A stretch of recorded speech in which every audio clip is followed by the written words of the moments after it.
Iespējamās misijas nedēļas ietvaros pie mums šodien ir viesis Jānis Ošlejs. Un es esmu aicinājis viņu runāt par tēmu, kas nepieciešams jaunam cilvēkam, lai veiksmīgi attīstītu uzņēmumu. Man liekas, ka vienkārši ir vajadzīgs sākt uzņēmumu, un nekas tāds vairāk arī īsti nav vajadzīgs. Vajadzīgs ir priekšstats un tāda vēlēšanās uzsākt un vēlēšanās sākt darīt. Un ja cilvēks izvēlas sākt darīt un darot dodas uz priekšu tālāk, tad arī tas uzņēmums izveidojās. Man liekas, ka tas ir tik vienkārši. Jā? Un kā vieglāk, teiksim, atrast sponsors? Vienmēr uzņēmums sākumā vajadzīgs sponsors, pamatkapitāls, kā to vieglāk izdarīt? Ļoti daudziem uzņēmumiem jūs būsiet pārsteigti, cik maz vajag pamatkapitālu, lai viņi uzsāktu. Ļoti daudziem uzņēmumiem var tiešām maz naudas daudzumu tikt cauri.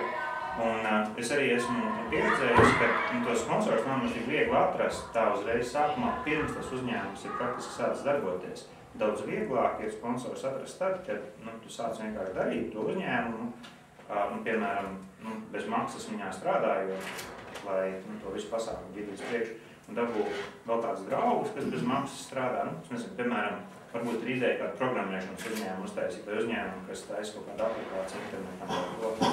Tad es domāju, ka visprātīgākais nevis atrast sponsorus, kas samaksās visiem par to, ko viņi izstrādā, bet atrast vienu draugu, kurš var uzprogrammēt, vēl vienu draugu, kurš zina, kā internetā viņu labi izvietot, vēl vienu draugu, kurš zina, kā pārdot to visu pēc tam tālāk, un tad jums visiem kopā bez maksas pastrādājot kaut kādu brīdi, var arī uzradīties tāds prototips.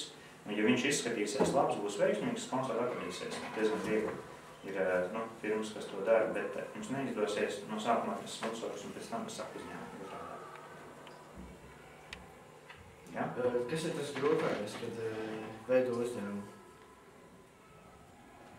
Visgrūtākais ir, es domāju, uzsākt, jo es domāju, ka daudzi vienkārši neuzsāk, tāpēc, ka viņiem liekas, ka varbūt tas ir grūti vai sarežģīti, un viņi neuzsāk, viņi neaiziet uz priekšu, un nepārvar tās grūtības.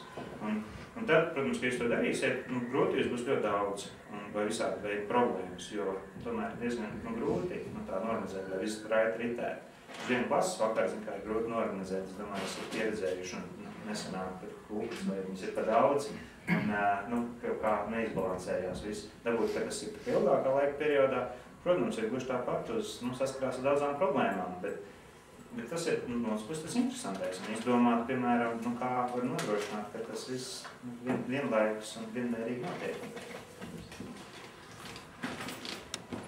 Jā? Un kāds ir tās lielākais problēmas parasti uzņēmējdarbībā? Parasti uzņēmējdarbībā lielākās problēmas? Jā. Un es domāju, ka katram cilvēkam savas problēmas, tā arī katram uzņēmumam ir pilnīgi, es domāju, ka citas un atšķirīgas problēmas. Ar naudu saistītas vairāk? Kāds? Ar naudu saistītas? Ar naudu noteikti saistītas, jā, noteikti.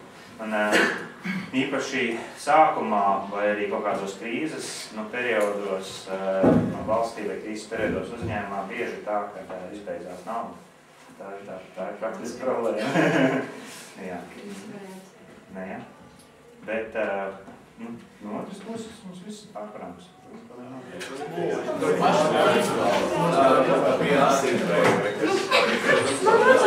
Tas